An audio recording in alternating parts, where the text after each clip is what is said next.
Here, we'll walk you through how to set up your Infinite WaterColor lights so you can use Amazon Alexa's voice-operated control.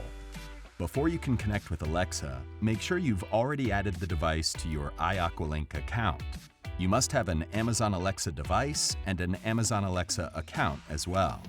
First, open up your Amazon Alexa app and press the menu button in the upper left corner to access the list.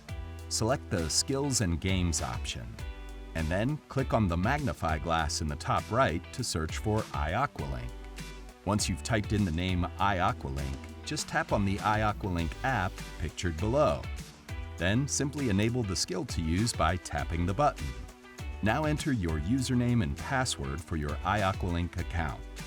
Alexa will confirm that iAqualink has been connected. Once connected, press Discover Devices. Alexa will then search for devices. Once Alexa finds connected devices, press the Choose Device button at the bottom to add your Infinite WaterColor lights to Alexa. Select the Infinite WaterColor lights and then tap on the Set Up Device button at the bottom. Now your Infinite WaterColor lights can be controlled using Alexa. Hey Alexa, turn my pool lights blue.